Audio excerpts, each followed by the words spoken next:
ITAT Bangalore यानी income tax appellate tribunal Bangalore ने 18 अगस्त 2025 को एक आदेश दिया है और उस आदेश के अनुसार यदि कोई अपने स्पाउस को कोई कैपिटल एसेट या कोई प्रॉपर्टी गिफ्ट में देता है और जिसको गिफ्ट मिला है यानी जो डोनी है वो उस कैपिटल एसेट को या उस प्रॉपर्टी को बेचता है और उस पर जो कैपिटल गेन होगा उस कैपिटल गेन पे जो टैक्स लगेगा वो डोनर को यानी जिसने गिफ्ट दिया है उसको देना होगा। आज हम चर्चा करेंगे इसी बात की कि इस संबंध में इनकम टैक्स में क्या प्रोविजंस हैं और आईटीएटी बेंगलोर ने उस प्रोविजंस की व्याख्या किस तरह की। मैं डीएम झा, आप देख रहे हैं स्टोन टैक्सफिन चैनल। यदि ये वीडियो अच्छा लगे और आपको लगे कि इसमें कुछ नई जानकारी है तो इसको लाइक करें, अपने फ्रेंड्स के साथ शेयर करें, कमेंट्स बॉक्स में जाके यस लिखें और यदि लगे इस वीडियो में ऐसी कोई चीज़ें नहीं हैं, न ही कोई ऐसी जानकारी मिली है तो कमेंट्स बॉक्स में जाके नो लिखें। और यदि आपकी रुचि बैंकिंग, इन्वेस्टमेंट, खासकर म्यूचुअल फंड इन्वेस्टमेंट और डायरेक्ट टैक्सेशन में है और अभी तक आपने हमारे चैनल को सब्सक्राइब नहीं किया है तो आप हमारे चैनल को सब्सक्राइब करें और कमेंट बॉक्स में जाके न्यू सब्सक्राइबर लिखें ताकि हमें ये पता लग सके कि आप हमारे नए सब्सक्राइबर हैं। मैं जो कमेंट बॉक्स में यस और नो मेंशन करने का रिक्वेस्ट करता हूं, इसका एक ही उद्देश्य है कि जो वीडियो मैं अपने व्यूअर्स के लिए बनाया करता हूं, मैं यह जानना चाहता हूं कि वह वीडियो उसके लिए उपयोगी है या नहीं है। यह घटनाक्रम शुरू होता है 26 मई 1995 से, जबकि सुषमा राजेश राव के हस्बैंड को अपने फैमिली पार्टीशन में कुछ एग्रीकल्चरल लैंड मिला था और 4 मई 2009 को यानी करीब 14 वर्षों के बाद सुषमा राजेश राव के पति ने वो लैंड अपनी पत्नी को यानी सुषमा राजेश राव को गिफ्ट कर दिया। 8 जून 2011 को, चूँकि वो एग्रीकल्चर लैंड था और कर्नाटका लैंड रिफॉर्म एक्ट में लिखा हुआ है कि एग्रीकल्चर लैंड का ट्रांसफ़र नहीं होता है, इसलिए उन्होंने उसका स्टेटस चेंज करा के नॉन एग्रीकल्चर करवा लिया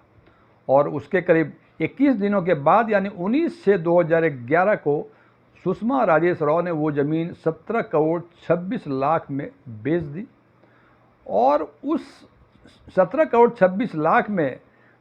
सुषमा राजेश राव का जो शेयर था वो 48.43% यानी 8 करोड़ 36 लाख रुपए उनके हिस्से में आई। और नियम के अनुसार असेसमेंट ईयर 2012-13 में सुषमा राजेश राव ने आईटीआर फाइल की और उस आईटीआर में उन्होंने लॉन्ग टर्म कैपिटल गेन को नील दिखाया। लॉन्ग टर्म कैपिटल गेन को नील दिखाने का इनका उद्देश्य एक ही था कि चूंकि ये उनके हस्बैंड ने उनको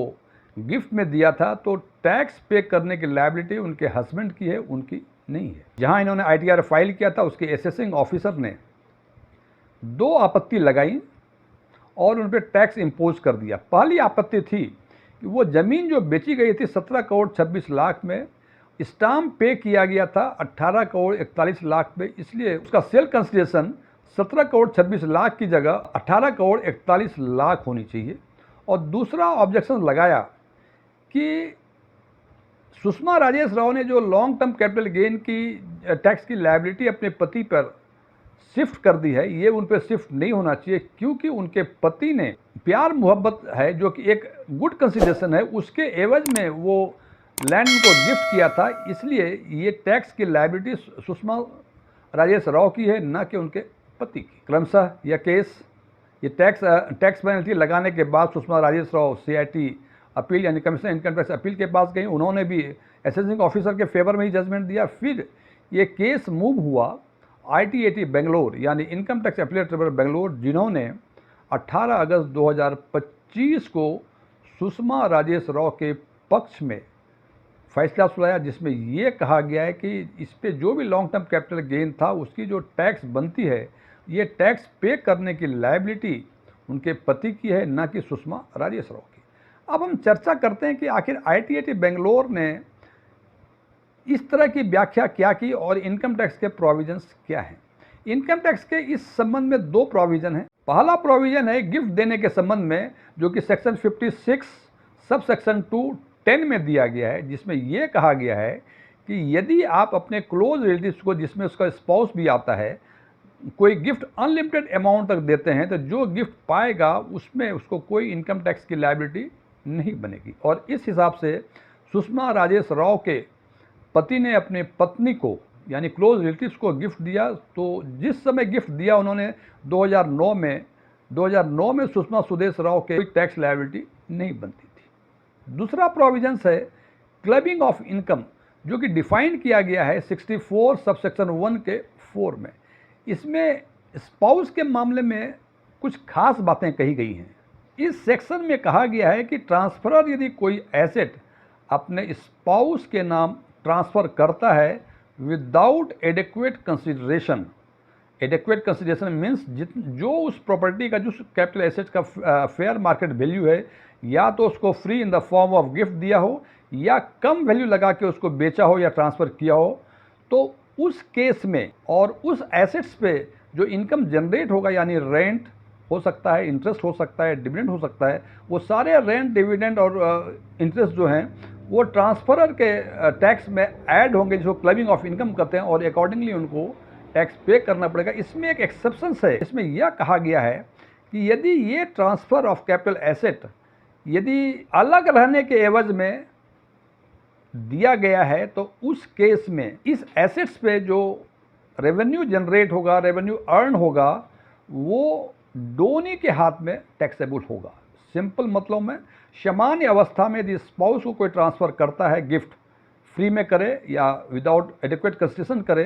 तो दोनों ही केस में जो उस पर जो इनकम जनरेट होगा वो डोनर यानी जिसने गिफ्ट दिया है उसके हाथ में टैक्स लायबिलिटी बनेगी, उसको टैक्स पे करना पड़ेगा। लेकिन यदि कोई डाइवोर्स या कुछ और तरह का एग्रीमेंट हुआ हो आपस में और उसके एवज में ये फ्री का दिया गया हो, तो उस कंडीशंस में उस एसेट्स पे जो इनकम जनरेट होगा, उस रेवेन्यू पे जो टैक्स लायबल होंगे वो डोनी को ही पे करना पड़ेगा। ITAT बेंगलोर ने कहा कि 64 के सबसेक्शन 1(4) में लिखा हुआ है कि विदाउट एनी एडिक्वेट कंसिडरेशन, और उन्होंने ये कहा कि एडिक्वेट कंसिडरेशन और गुड कंसिडरेशन दोनों में फ़र्क है। गुड कंसिडरेशन लव और अफेक्शंस के अकाउंट में जनरेट होता है, जबकि एडिक्वेट कंसिडरेशन जब पैसे का लेन देन होता है तब माना जाता है। और चूँकि यहाँ एडिक्वेट कंसिडरेशन नहीं था, इसलिए इस केस में इनकम टैक्स के प्रोविजन 64(1) के सबसेक्शन 4 अप्लीकेबल होगा, और उसके हिसाब से जो इस पे जो भी लॉन्ग टर्म कैपिटल गेन हुए वो हस्बैंड के इनकम में ऐड होगा, और अकॉर्डिंगली उनको टैक्स पे करना पड़ेगा, ना कि सुषमा राजेश राव को।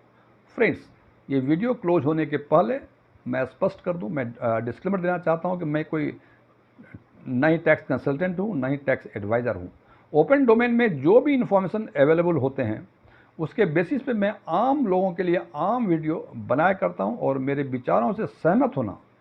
कोई ज़रूरी नहीं है। निर्णय लेने के पहले अपनी प्रूडेंस लेवल का इस्तेमाल ज़रूर करें।